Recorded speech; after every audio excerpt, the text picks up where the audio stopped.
I'm Carey Stinson, and my journey through life has been quite an adventure. For over 20 years, I played Barney the Dinosaur on tour and 7 seasons of the hugely popular TV show Barney and Friends.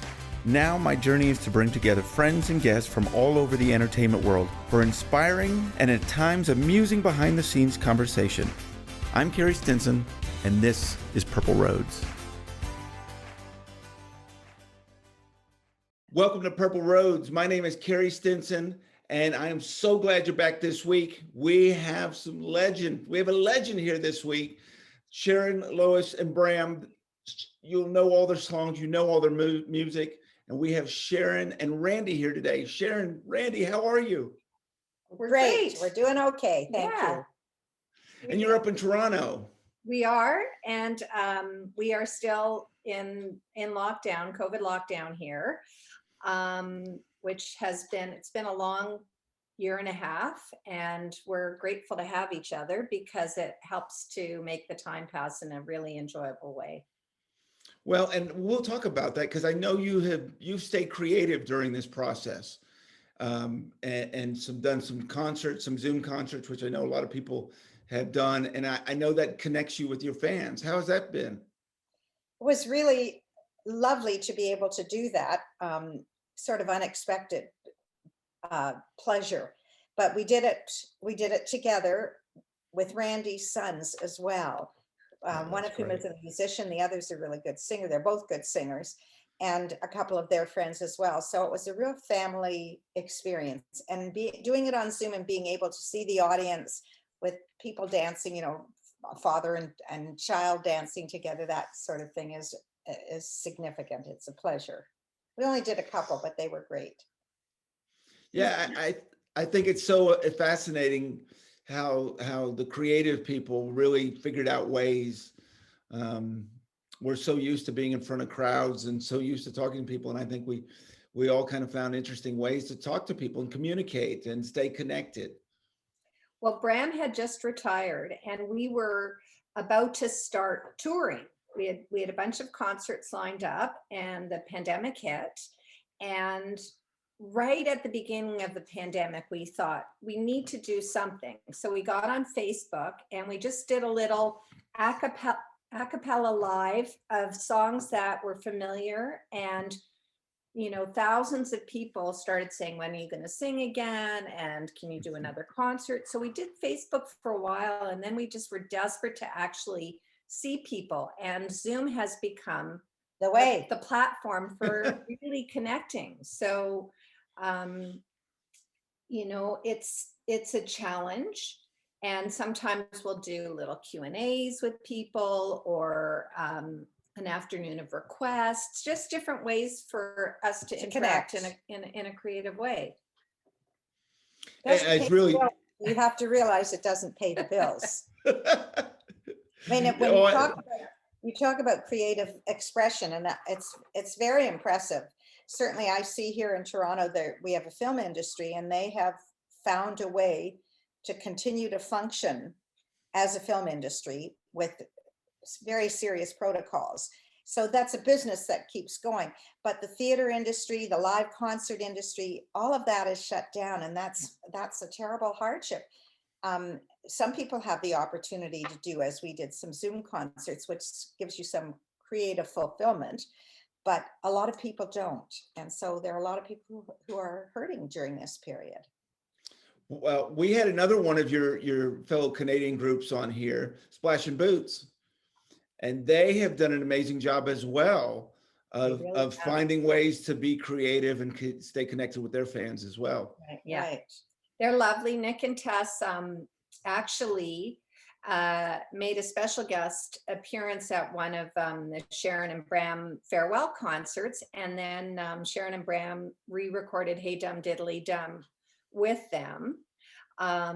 But Tess is also, it's, you have to find ways to connect with your audience, and I'm in awe of everyone who has, I don't know about mastering the technology, but at least finding ways to harness it so that it can be utilized. Well, you've been pretty good, Randi. I would do none of it. So I can do Zoom calls. I can organize Zoom calls, and that's about it. One of the things that we were doing before the pandemic was we had released a book. Can I show it to you? Of course. It's called Sharon, Lois and Bram Skinamarink. And it's a children's picture book of the song Skinamarink with beautiful illustrations on it. And love that. Oh, it's beautiful. The illustrator is brilliant. Randi wrote all the new, the song on its own, as it has existed over all these many years, would not be long enough to make a book. We said it would be a pamphlet. So Randi figured that we should be the ones in control of new lyrics, not leave it to, the publisher or whatever. So Randi wrote all the new words that are in there, and they're really wonderful, and they make a beautiful book out of it. And you add to that the wonderful illustrations. We're thrilled about it, and it's only the beginning. So we wrote the new book. Sharon and Bram recorded it as a single, and we've been working on the next two books during the pandemic. So the second book is going to be One Elephant Went Out to Play, and which is the name of One Elephant was the name of our first record. And it was the theme song of their TV series. And right. So I wrote, it's the Jungle Friends edition of the book. So I wrote new words for the song. And with our producer, Glenn Morley, he and I worked together over Zoom to create the musical accompaniment for the song. And then we went into the recording studio during the pandemic to record. So we had to go in individually. The rules were so strict. It was an absolutely novel experience for us. We've never recorded separately. And then, everybody knew what they were doing, where they were singing, what they were singing, but we never did that without having rehearsed it that way and putting it all together. So Sharon and Bram and I rehearsed over Zoom with Elaine Overholt, our vocal coach, and Glenn Morley, the producers, but you could never hear how the three parts were going to sound together, of course, until after it was recorded. Well, I'm in Texas. Now, you'll be reassured to know that sorry to interrupt you, but you'll be reassured to know that they do sound all right together, even better than all right. I have no doubt that they do. I can say I'm in Texas, and we are now a lot more open. So I can just imagine the difficulties of doing that. But I want to go here real quick, because what I think is so impressive, obviously, Sharon, Lois, and Bram, you're legends in this industry, and what you've done, it's incredible, but you've done such an amazing job over the years of keeping it going and keeping the themes going and the brand going. And I just think that's amazing what you've done over all these years. It has had some ebb and flow over the many years. We started 40 plus years ago. I can't remember, 40 going on 43 years ago. And we didn't know we were starting a career. We thought we were making a record, and really the response is what launched the career. After about 20 years, Lois's husband died, and she kind of lost her spirit. So she retired. We stayed closely in touch. And if there were important things to work out, I'm sorry. She, we did them together. So, and then Bram and I went out touring on a smaller scale. The first many years were with a big band and all over North America. And then when Bram and I carried on, we carried on in a smaller, we both had kind of folk music, coffee house roots. And so we went out with a smaller, simpler show, which we did for quite a few years and we liked. And then Randi got involved and decided that there should be more going on here. And we planned a 40th anniversary, huge, very big Canadian tour. And there was TV, of course, in between. We did TV, we did two different series and many specials.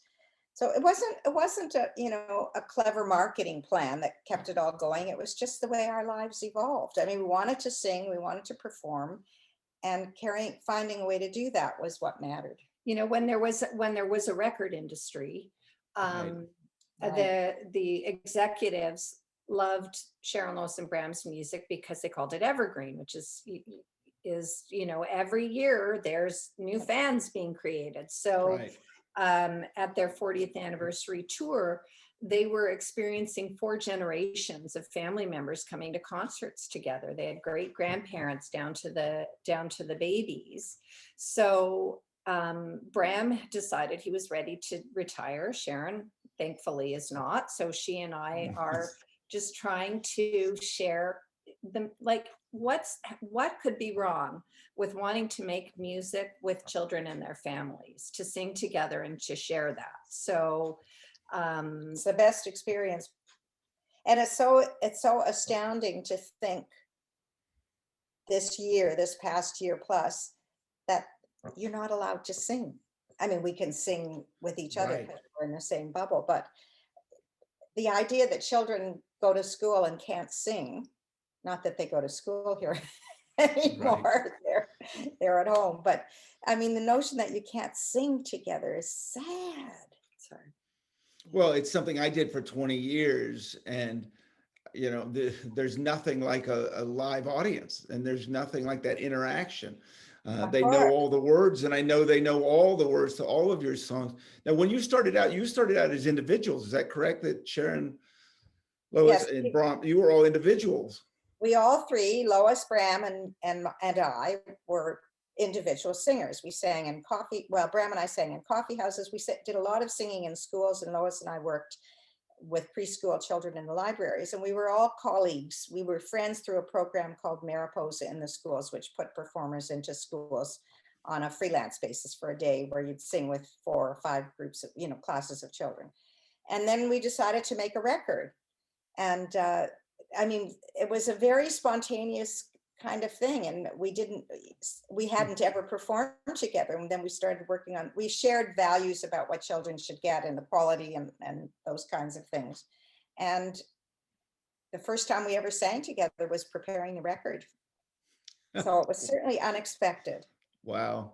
I was listening to some more of your music this morning, and I think, part of that connection is that I don't know that you don't, sometimes children's music can talk down to the kids. It feels like folk music that has children's subject matter to it. And obviously I also love the fact that you have some French in there as well. I was sitting there as an adult singing and listening to it and enjoying it as much as I know children would. We said on our first record, we wrote on the front of it, a children's record for the whole family. And that really has always been our intent. There are old pop songs that the parents or grandparents would be familiar with. There are traditional songs. We're a bilingual country, so it was natural to include French. And we sang in French as well. We had some nice feedback recently. Again, during the tour, one of the reporters was of Trinidadian descent, I believe. Mm-hmm. And she said, growing up, hearing her music on a children's record was really profound for her. And then another gentleman, Bram has wonderful language skills and really good accent. And there's a song called Caballito Blanco. And a Hispanic producer talked about how authentic the song was and how much he also loved hearing it growing up. So I never heard this story. It was CBC. Yeah. His language is, he's a great linguist. He's great in French. He's great in Spanish. Of course, it's been known to get him into trouble. He and I were on a trip. We were on a music industry trip in France. And he would get into a taxi and start talking, he would start talking French, and he sounds very convincing. And so the driver would respond to him. It was too fast and good for Bram, and he's like, ah!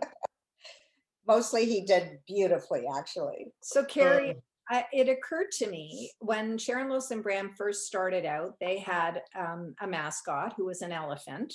Mm-hmm. And from time to time, I would be inside the elephant costume. And I love it. I had, the experience of not being able to see very well. And sometimes kids would grab and pull. And occasionally we'd be on a revolving stage and I couldn't find my way off, that sort of thing. It occurred to me you probably had some similar experiences yourself.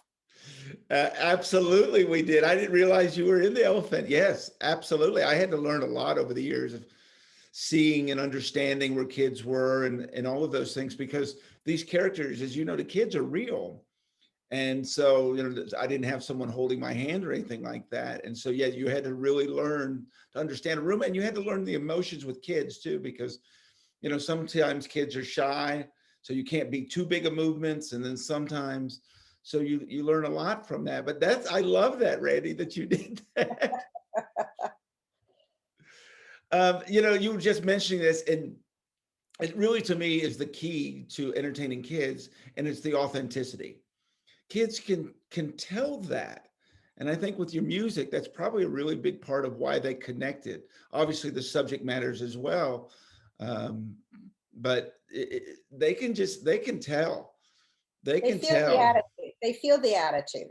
I mean, the thing is that we three, and now four, we've always been fond of children. So we don't have to pretend to like what we're doing. We like music, we like singing, we like sharing music and singing, we like kids. So doing it together for children, one did not have to pretend. It was a natural behavior, and people recognize that, as you say. It also helped that they're not songwriters. They're, I call them curators. So they always had good taste in music, and they also had help in terms of finding good songs.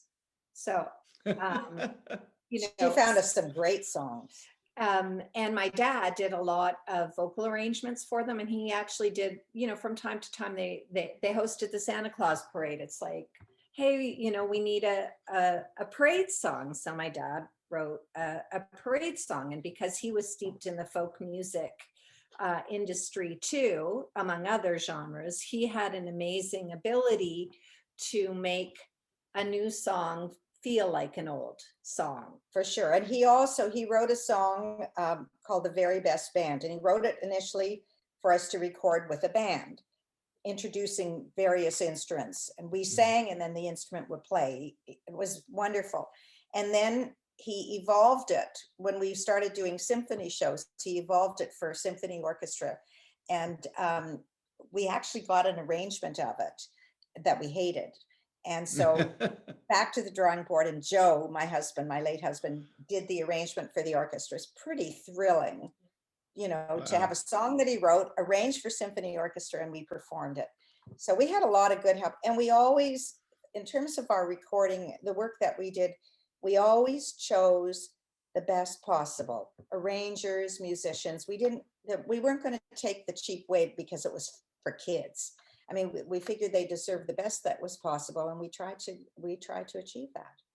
And I think you did achieve that. What, for you, Sharon, is it like when you record these albums, and then all of a sudden they're platinum, and then you're winning these awards? This is something you wanted to go entertain children, and all of a sudden, all these awards are coming, and the sales are coming, and you realize that you've really hit something here. It was all really completely unexpected. I mean, when we put out the first record, we debated, should we release 5,000 or 10,000? And we couldn't, 10,000 was too much of a financial risk. And so we released 5,000 records, and they sold out really quickly. It was shocking. So the response, in a way, for the first few years of our career, we were running to keep up. So much was happening, and it was all very exciting and stimulating. I mean, we knew nothing about the music business in that way, about the recording business, about touring, about all of that stuff. It was a steep learning curve for us, and it was stimulating. It was exciting. So to the awards part of the question, I think it's a funny story to tell about their first Juno Award win. Okay. Junos are the Canadian version of the Grammys. Yes. Yes, they're a very big deal. So so it was their second nomination, and the event was being held in Toronto where we live. So we were invited to attend. And then they asked Sharon, Lois and Bram if they would be presenters on the Junos. So I said, it'd be fun to have the elephant up there with them for the presentation. So I got dressed up for the event, but we took the costume down, and just before it was time for them to go on and present, I went backstage and I put on the costume, and I went over to wait at the wings. And I noticed a man in a tuxedo, sort of didn't look artsy like the rest of the people. And he kept pulling a paper out of his pocket and putting it back in again. And so I said, "Is that the winners?" And he said, "Yes." And I said, Sharon, Lois and Bram are nominated later in the show. And if they might be happening to win, the elephant could go back up on stage with them. And he said, "Keep the costume on." I love that. You definitely won that one. They did. Oh, I love that. So now, Randi, when did you get into all of this? Did you realize as a child what was going on, and how did you get connected? So having two musical parents, music was very much a part of our lives always. And I was 13 when they recorded their first record. So I was always coming home with songs and saying, "Hey, this is a good one, that's a good one," and introducing them through camp and other things. And then when I was a teenager in the summers, I worked in their office. And then in my 20s, I tried to search for content and repertoire for their TV series. So I was always involved in some way, and I loved being around it. I was always hanging out in the studio, and Lois's son just happens to be one of my best and oldest friends. And so our families were all very connected. The Sharon, Lois and Bram families. Yeah. We always were. Yes, Lois's son and I went to nursery school when we were 3, so we knew each other even before our mothers did. So right. We spent a few years living in California, as I did as an adult, and that's where Lois's son David lives. And anytime something special was happening, we would go together to it. So they recorded a Christmas album in Los Angeles. So David and I flew down to LA to be part of it. Carnegie Hall, Lincoln Center, we'd fly to New York to go see them in concert. We flew to Hawaii to see the end of a tour. And go swimming. Yeah, that was the tour that brought us to Hawaii. Right. So they decided to have a 35th anniversary party, and they were planning it. And they just said, "Would you just help us a little bit?"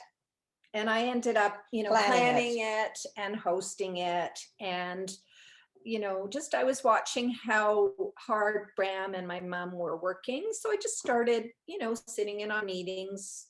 And I decided if they were going to, or if Bram was going to retire, I really wanted it to be I wanted them to be honored and recognized, and they weren't going to do that themselves. So I stepped in to just manage them and work with the tour booker and the record company and do everything that I could to make sure that they had a really good farewell.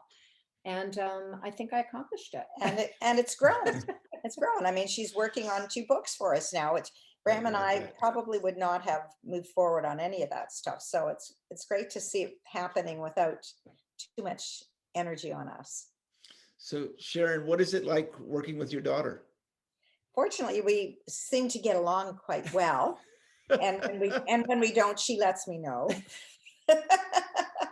It's very exciting for me. As I said earlier, working with Randi and her sons, I mean, what more could a mother, grandmother hope for? And the fact that they have music in there, that they all have music in their lives, and that makes their lives better is, it's wonderful.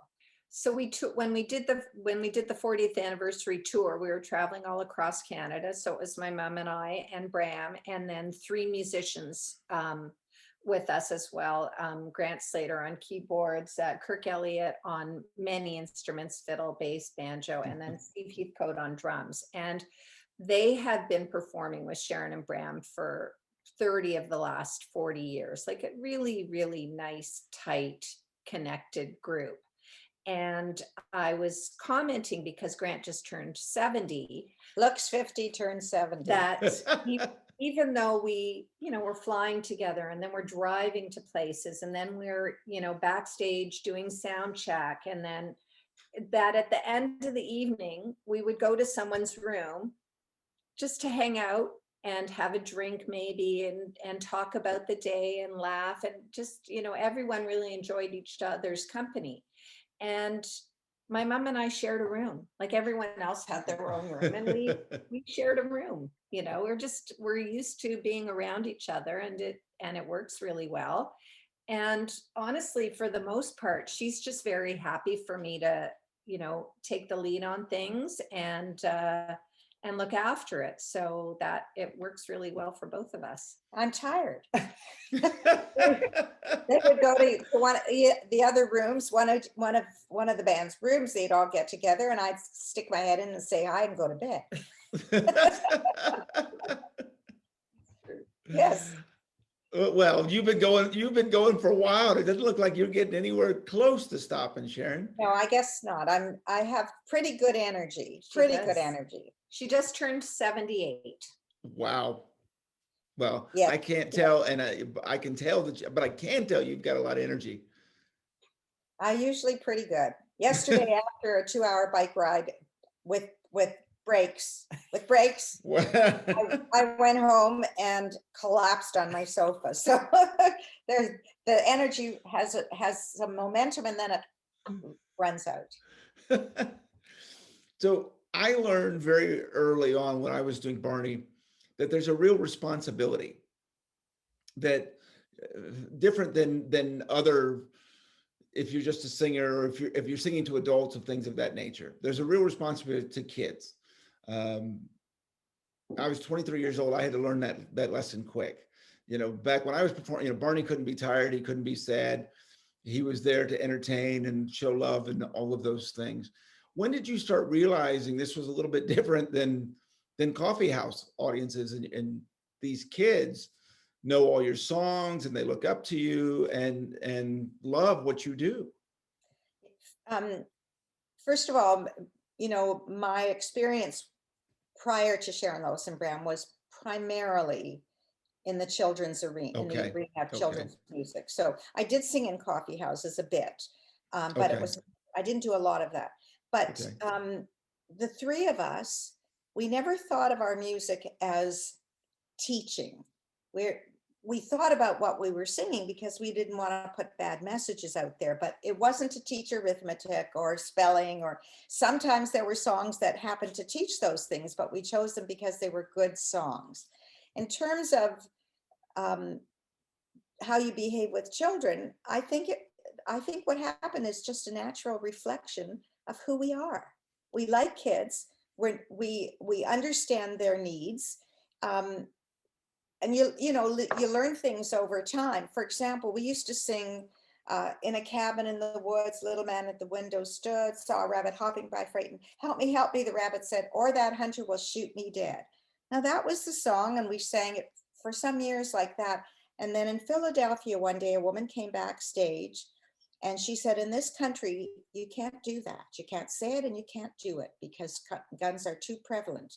Well, that day we changed it. We just needed someone to enlighten us about that. It was, so of course you think about messages, you want to make sure that the messages are right. And if they're not, then you fix them.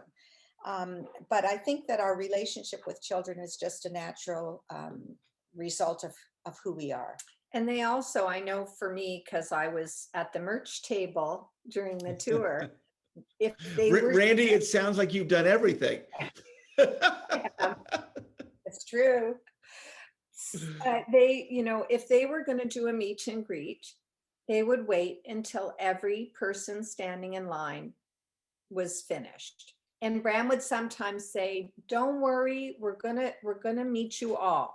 So we would have to, when it would be busy, we would have to manage that, like to tell the house, we can only see, you can't do an hour show and then do an hour and a half meet and greet after. Right. It's exhausting. But they always had time for their fans in any setting. And including, people with developmental challenges and physical disabilities, and trying to find ways to reach connect with them. Yeah. I actually heard an amazing story recently of a family that has a woman who has a brother he's nonverbal, and their elephant show tapes were wearing out, and she was looking for a set of the series because he communicated with them by finding messages in the episodes. So he could tell them how he was feeling. He was feeling sad or hungry. He used the episodes to communicate with them. Amazing. Well, and I want to talk about that because I did for years hospital visits, Make-A-Wish, and it changed my life. The children are just absolutely incredible. What was those experiences like? When a lot of times you think you're going into somewhere that's sad, and I never went to a hospital, and it was never sad. These kids would smile, they were seeing their friend, they were happy, they would sing the songs. What was that like for you all? Well, we did all of what you're describing, of course. We had a Wish Foundation child who came in 1988 to Toronto from Arizona with his mother and his two brothers and a grandmother and a cousin. And we're still this many years later, we're still strongly connected. We have an adult fan with whom we are extremely connected. And he was a Wish child as well when he was about 10. Mm-hmm. Yeah. And he's a wonderful musician, wonderful musician. And so the Arizona family, Mm-hmm. 100% said that Sharon, Lois and Bram saved her son's life. He was waiting for a kidney transplant, and he was in the hospital, and they watched the shows all the time. And we would call him. They would phone him. Every week we'd call him.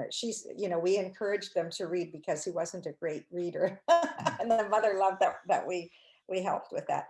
So, and we went into hospitals, mostly what you're doing gives a little pleasure, but it's tough to see such sick kids. And I do recall that we were once in Winnipeg, and we were in the hospital there, and we were in a burn unit, and the kids are wearing these masks, and it takes the heart out of you. But then I remember, it was either later that day or the next day, we were leaving the concert hall after a concert, and we came out the stage door, and there were a bunch of kids, those kids in their masks, so they'd been there at the concert. So it's kind of a comfort to know that you brought them some fun. That stuff is tough, but we've seen a lot of sick kids, and we've seen kids who are non-communicative, but somehow find a way through the music. I think it's miraculous, actually, that they find a way to communicate because of the music. Well, it really is. I had the experience of going to a burn unit as well, and thinking I'm going into I knew it was gonna be tough, but a sad place.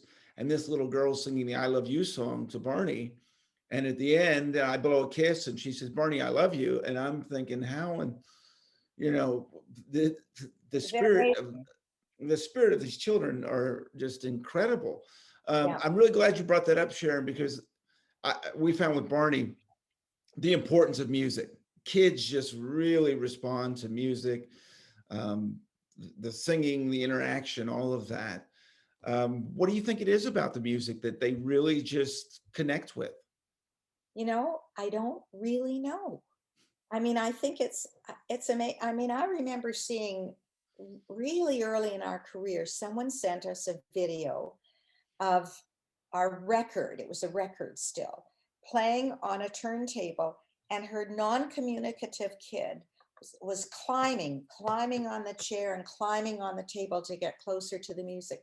I don't know, there's something about music that goes to where conversation or reaching out in other ways just doesn't work. And I don't know, take a smarter person than me to figure out what it is, but I'm grateful that it does. And I have been on our social media, we have a lot of challenged adults, people, and we get a lot of messages about bullying, for example. We recently joined Tik Tok, and many First Nations adults have said, I grew up in a challenging environment, and you were a comfort to me and a place where I felt safe. We have a lot of adult fans who say that there was something about their connection to Sharon, Lois and Bram that provided them comfort and safety. They're adults now, and they still associate these happy memories with their childhood. And the adults with developmental challenges are they're the first people to buy tickets when we do a virtual concert. They want to continue to have that connection. So there's whatever it is, it's fairy dust or magic, yes. It's real. It is. It's amazing. We actually have a lot of fans of Purple Roads that are of the autistic, that followed Barney and have continued to follow this. And they just inspire me. We get messages all the time about, they really want to show their stories, and they really want to, that it doesn't hold them back.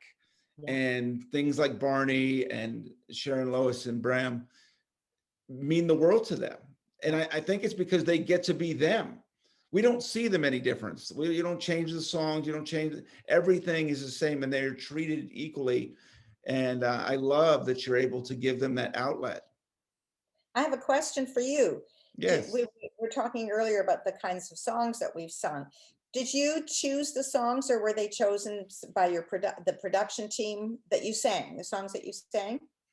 Yes, so they did some of the old classics, and then they would do, they would write songs as well.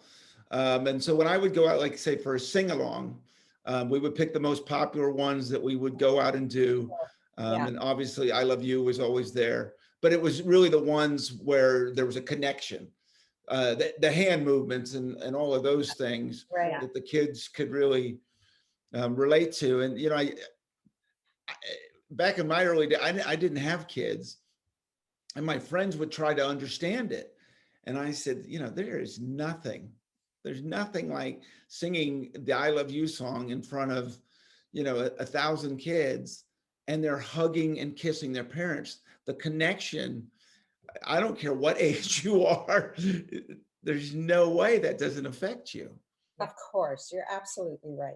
And we have people who say that Skinnamarink was their father-daughter dance at their wedding. It's of course the song that everyone, when you want the bride and groom to kiss, you clink your glasses, or you have to sing a love song. And of course, every wedding has Skinnamarink at it.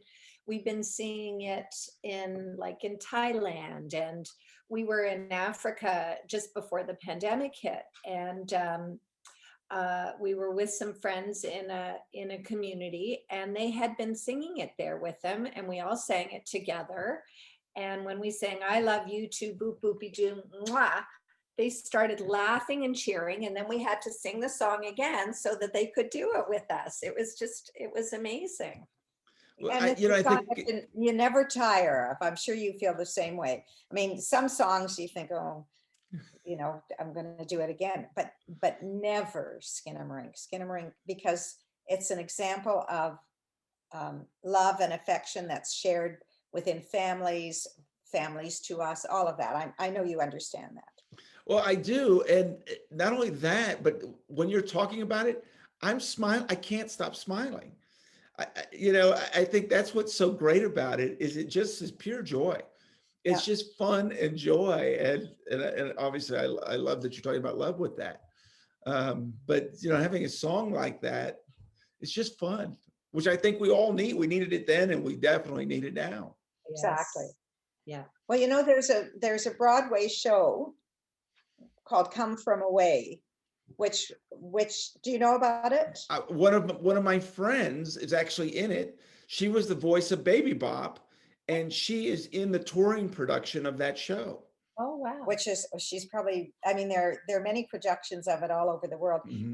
The man and woman who created the show grew up on Sharon, Lois and Bram, as it turned out. I mean, we were so excited to meet each other because we saw the show and loved it. But that's a show about kindness and related specifically to 9/11. But people yearn for goodness. Everybody needs some kindness. Everybody needs to see kindness. Just like we give them a love song so they can hug each other and feel good about that. We all need that kind of thing. We do, and I love that you're out there not only doing it but continuing to do it. Yeah, well, I want to talk about, because I was watching video of Let's Talk About Peace. Oh. And I think it's really interesting and important. You know, sometimes you have songs that are just fun, but then you have songs that are that's a message. And I was watching that video. It didn't feel, there's a message there, but I wasn't being, hit over the head with it. It was an upbeat that you're singing it and you just start singing it with it. Where did that all come from? Where did the video come from?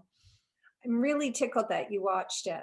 So the video. Yeah. Now I was thinking which video, because we did it years ago on the Elephant Show, but you're talking about that was a spontaneous idea. So my dad wrote that song probably 50 years ago. Okay. And Goodness. he was in a folk group called the Travelers, and they recorded it. And it was an anthem at our camps and our, in our community, and very, very connected to my family. We're Jewish. We sing that song every year at Passover.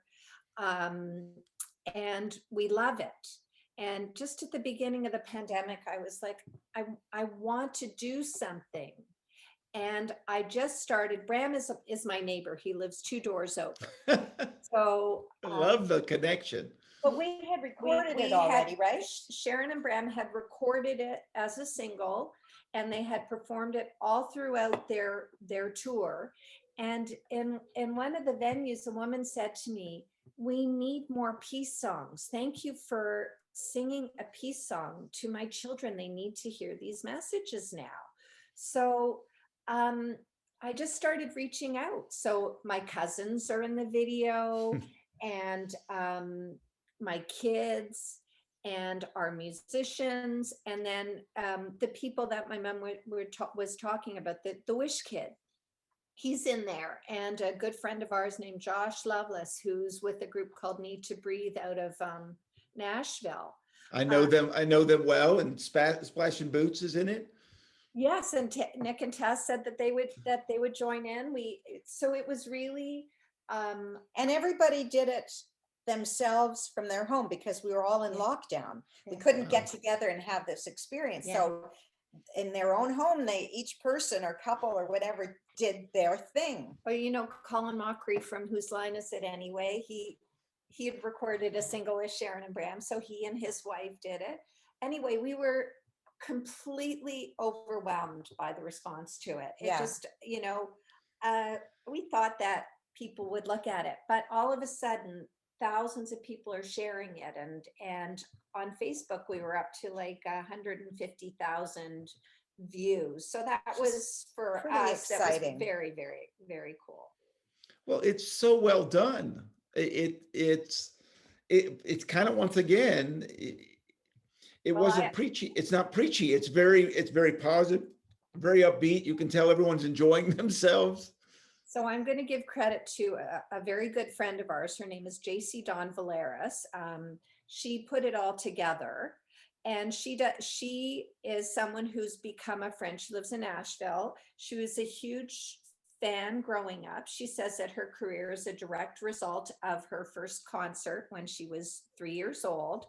And the way we connected to her was she wrote a fan letter to Lois and sent it to our booking agent. And it just happened that Lois was dying. when she sent that letter. So my mom read it to her at her bedside. And then I reached out to JC and introduced her to some of the other adult grown-up fans here. Yeah. And they made a community, and she helps us with some of our work, but she's a really good friend with another adult fan, Chris, who also has been connected since forever, and Roy, who's the they're all they're all in it. All three of them are in the video too. Yeah, of course. Oh, that's right. Yeah. Of course. Yeah. We like to include our family and friends when we can. Well, it sounds like it's all these years you've done that. I think it's just part of Sharon, Lois and Bram. Right. Sharon, I want to ask you a couple questions on the early days. So you record the albums. When did the TV show come up? When was the idea to do a TV show? We recorded the album in 78, or released it in 70. We recorded and released in 78. And we went back to our individual work, going into the schools individually for a little while, not very long, because we started to be called on to do concerts in other places, which was very exciting and unexpected. The first TV thing we did was a special. It's for CTV, and that's what reminded me is it was with a live audience of children, and when I think she remembers came all out, this stuff. It was just it was a CTV TV Oh yeah, special. for Remember sure. the kids were all sitting on the floor. Yep. And when I came out in the costume, they mauled me. They were like pulling and tugging, and it was total chaos. Lessons learned from that experience. But her story about the TV series is that people kept saying, "Hey, do you want to do a TV series?" And Sharon, Lois and Bram would say, "Sure." Yeah. And they'd say, "Have you got money?" And we'd say, "No." So they'd go away. And then one day, this young couple of guys who were not fathers themselves, they were uncles at that point. That's how they knew about us. They came to us and said, "Want to do a TV series?" We said, "Sure." And they went and found the money. We started with the special. They said, "Do you have money?" And Arnie and Bruce said yes, but they didn't. They figured they would find a way to get the money. I didn't remember that. Yeah. Wow. They're two lovely guys. And so they initially did a special, and Sharon, Lois and Bram at Young People's Theater. Young People's Theater is a wonderful children's theater here in town. And it's the first place that we performed. I guess it was our first concert was there. And what we did was we did 3 individual workshops in the space, which they filmed. And we would teach them parts of 3 different songs, like Fish and Chips and Vinegar. Bram would teach his group 1 bottle pop, 2 bottle pop, 3 bottle pop. And Lois would teach her group Fish and Chips and Vinegar. And I would teach Don't Throw Me. Anyway, each group would learn their own part. And then when we got into the concert hall for the concert part of that video or shooting, we put it all together. And so that was kind of the first thing that we did. And they had a great response to that. They were very excited about it, the producers, and had a lot of interest right away. And so that morphed into the beginning of the Elephant Show. We shot Elephant Show from 84 to 88. So it was like 6 years after we first started. Pretty good. And we did 5 years of that. We probably could have kept going too. Then they did a really, really good holiday special in 93. Candle, Snow, and Mistletoe. Beautiful. And it's people still, like, they preserved their copies of it because you can't get it anywhere. And none of us knew how television and music was going to change and evolve, so we didn't organize for the long term to be able to use things in the future. So which is sad, because it's a great show. It's a great message. It's beautiful, and it's not religious at all, but it's about the holidays and about what you can accomplish when you work together. And so then you did Skinnamarink TV. And then we did Skinnamarink TV in 97 and 98, which was like a takeoff on SCTV. So each of us was, anyway, it was fun. It was a very different kind of show for us. So we loved TV. We loved doing TV. That one I really admired, because the Elephant Show was really Sharon, Lois and Bram being Sharon, Lois and Bram. And when they did Skinnamarink TV, they had to learn how to act. Like none of them were actors, and they played all of these different characters. Lois had a character called Kenny G. Whiz, She was a guy. news reporter, and Bram was Professor and Jake's Joke Emporium, and my mother was the singing sage. She was like a fortune teller, and Leanna Brianna Smith. Yes, for Leanna news Brianna Smith, reporter. I was a news reporter. I wore a hot pink suit and a blonde wig and big glasses. And one day we were working on the show, and I had a doctor's appointment, and they said, "We'll we'll reorganize the schedule so you can go." But I could only go if I went immediately, dressed unrecognizably like this. I went to the doctor. She said she did the doctor's appointment, never said a word to me about the way I was. my Thought she's a bit crazy. Anyway, it was fun. It was a big learning curve, but it was really fun to do, for sure. I love that. I'm curious. So when you all started, what did each of you bring to the songs? Let's say, for example, so did one of you come up with the ideas, or one do the music, or was it just No. collaborative? We brainstormed. Everybody would come with a list of songs, a list of ideas. We brainstormed, the different songs, and we had to like them. First of all, we had to like the song, and we worked also with a producer. We had wonderful producers. We worked with Paul Mills here in town for many, many years on many of our records. And so it was real collaboration. Bram used to say Lois had 1,000 ideas for everybody else's 100. Bram said what Lois really needed was a good editor. But she had lots and lots of ideas. She brought to the mix, she brought the pop genre. That's what she grew up on, and that's what she loved. We all knew some of that music, but she knew it in spades. And so she always brought that. Bram and I brought more folky stuff. But we were all open to all the possibilities, and we really wanted to have a real variety of music on the albums. And working with a creative producer helped us to figure out different ways to present the music. And for many years, my dad did vocal arrangements for them. And Bram says that he really taught Lois and Bram how to sing harmony. My mom knew how to sing harmony, but they did complex vocal arrangements, and he worked very hard with them. On one song that Bram recorded, he was singing in Bram's ear so he could find his line. Bram was singing all the parts in that one. I think he was singing the harmonies too, riding along singing a cowboy song. I think. I remember the song, of course. But Lois loved pop standards. She loved the American Songbook. She loved Broadway show tunes. And so she was always keen to sing those. My mom liked the quiet, gentle moments, finger play and lullabies and that sort of thing. And Bram loved to do call and response songs. That was sort of one of his areas. Mm-hmm. So over time it changed and morphed, but because we learned how to do different kinds of stuff because of what each other did. Yeah. All of which was good. So what's the I know they got the 2 books coming out. What other plans you have, especially hopefully before too long, everyone will start opening up and getting back out again. What plans do you have? So we just recently unearthed our keyboard player, Grant, had been recording from the soundboard about 7 years of tour concerts.